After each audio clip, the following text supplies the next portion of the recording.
नमस्कार प्रेक्षकांनो, स्वागत आहे आपल्या मराठी यूट्यूब चॅनलवर. आज आपण पाहणार आहोत महाराष्ट्राचे राजकारणी या गोष्टी करून श्रीमंत झालेत.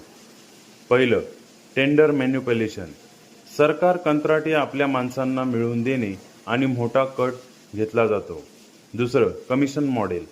प्रत्येक सरकारी प्रकल्पाच्या बजेट म्हणून 20 ते 30% थेट मंत्र्यांच्या खात्यात जातं. तिसरं, पीक विमा घोटाळा. शेतकऱ्यांना मिळणाऱ्या विम्याचा पैसा कंपन्या आणि राजकारणी मिळून लुटतात. चौथं, ट्रान्सफर इंडस्ट्री. पोलीस, तहसीलदार, कलेक्टर यांच्या बदल्या ठरवित रकमेत केल्या जातात. पाचवं, कमिशन मिशन कंपाऊंडिंग. मोठ्या कंपन्यांना शिथिलता देऊन अंडर टेबल डील्स केले जातात. सहावं, शेती, जमीन, इंडस्ट्रियल झोनमध्ये कन्व्हर्जन.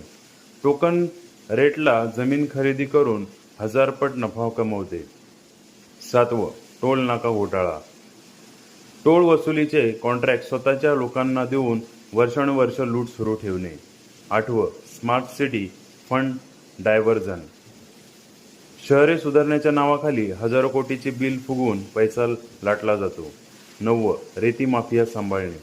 अवैध वाळू उपसा करून महसूल खात्याच्या मोठ्या प्रमाणात दलाली घेणे. 10वं, सरकारी मदत योजनांवर टक्केवारी. गोरगरिबांसाठी असलेल्या योजनांवर स्थानिक पुढारी 30 ते 40% कमिशन घेतात. 11वं, शासकीय जमिनी विक्री घोटाळा. कोट्यावधीच्या जमिनी कवडी मुळात खाजगी कंपन्यांना देऊन स्वतःचा फायदा कमवणे. 12वं, शाळा आणि महाविद्यालय घोटाळा. शिक्षक संस्थांनी मजुरी देताना मोठ्या डोनेशन्स घेतले जातात. 13वं, साखर कारखाने खाजगी हाती देणे. सहकारी साखर कारखाने कवडीमोल दरात खाजगी करून स्वतःच्या नावाने चालवणे.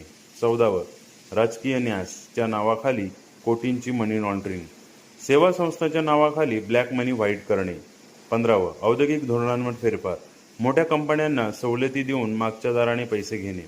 16वं, रिअल इस्टेट सिंडिकेट. मोठ्या प्रोजेक्टसाठी बिल्डर लॉबीजला फायद्याचे नियम बनवून पैसे उकळणे. 17वं, गुटखा आणि दारू माफिया संरक्षण. बंदी असतानाही मोठ्या खेपांवर नजर ठेवायची नाही, फक्त हप्ते घ्यायचे. 18वं, हॉस्पिटल घोटाळा. सरकारी रुग्णालये आणि विमा योजना यामध्ये मोठ्या प्रमाणात बिळ फुगवून पैसे कमवणे. 19वं, PWD घोटाळा. रस्ते, पूल, सरकारी इमारतींच्या ठोक्यांवर कट ठरवलेला असतो. 20वं, राजकीय नेत्यांचे पत्रकार आणि मीडिया हाऊसवर नियंत्रण. सत्य बाहेर येऊ नये म्हणून पत्रकार विकत घेणे.